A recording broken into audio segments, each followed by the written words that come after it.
Hello, this is Cathy again on day 9 of the KW Model 66-Day Challenge. Today's topic is Think Progress.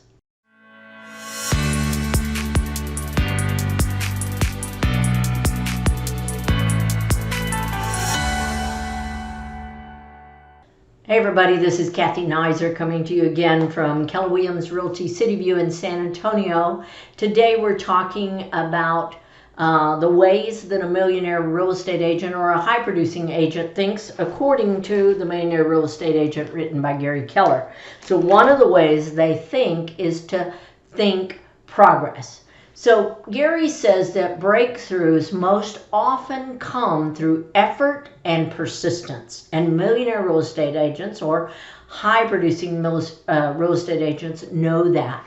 So thinking progress actually takes your thinking one step farther than thinking without fear does. So thinking without fear is good, but thinking progress is even more powerful. So the more you try, the better the odds are that you'll succeed. He says that if somebody says you have a 1 in 1,000 chance of succeeding, that means if you do it 1,000 times, you're going to succeed for sure. So progress is about quantity and not about numbers. I love the story that he writes in this chapter. It's actually from another book called Art and Fear by David Bales and Ted Orland. So it talks about a ceramics teacher who wanted to run kind of an experiment and divided their class into 2 groups. Now they were very clear with the criterion. The group 1 was graded solely on the quality of their work. Group 2 was graded solely on the quantity of their work. So group 1 was to produce 1 clay pot, and it needed to be perfect to get an A. Group 2 would have all their clay pots weighed, and if they had produced 50 pounds of work, then they got an A. Quantity was important to group 2, quality for group 1. The results were kind of interesting. Group A spent all their time planning the perfect pot.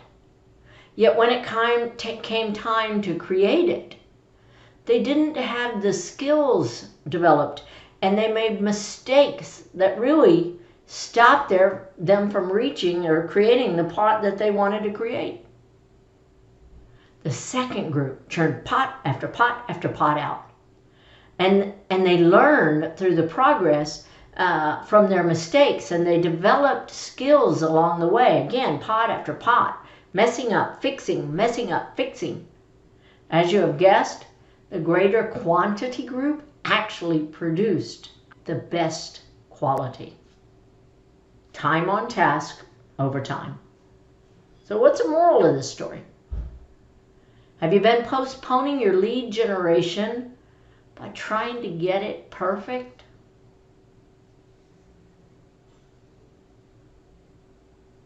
What are you trying to perfect and in the reality putting off your learning? He says that high achievers don't see success consequences in terms of positive and negative. Regardless of whether an outcome are positive or negative, they see progress. That's something. And they don't let it derail their enthusiasm. They see those failures as stepping stones and ways to learn, part of the process. And they keep going. They know that persistence and repetition will yield tremendous results, just like all those clay pots. They think progress all the time. Gary says that progress is important and is usually achieved by the person who makes the most attempts. Attempt it more times and you'll probably succeed. It's quantity over quality, because quantity is going to create the quality. I've been making attempts on some things for a long time. So this chapter is very encouraging for me. I just have to keep going. Some things I've done well, some things I've not. I keep going. And you can too. You have to start and you have to keep going no matter what. So how does failure affect you? Do you see consequences in terms of positive and negative?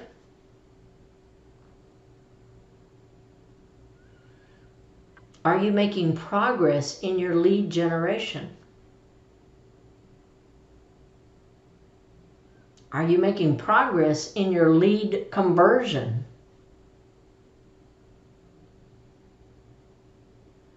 What can you do today so that you can keep moving forward and making progress? Who's holding you accountable for moving forward?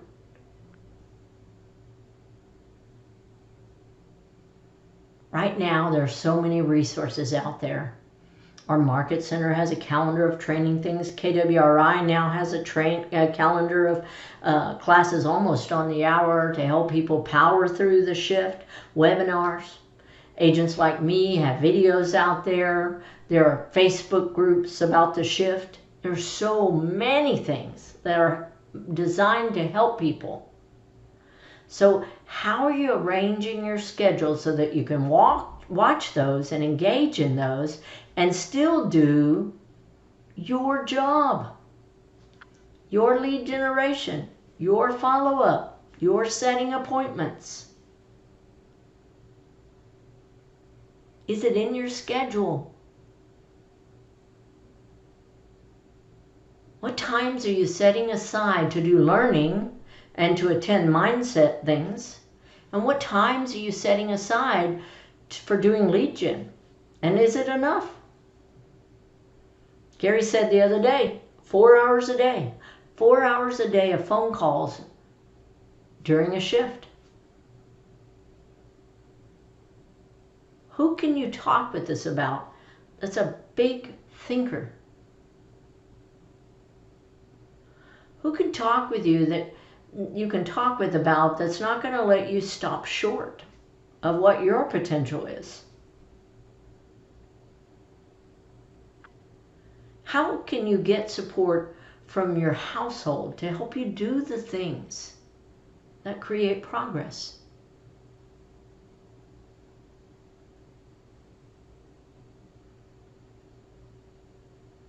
So, thinking progress, not giving up, doing it over and over, not caring about the consequences of positive or negative, just learning and doing it better and doing it better.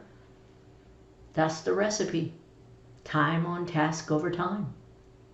The people who do it the most achieve the most. Think progress. This is Naiser All In, and I hope you are too. Have a great day.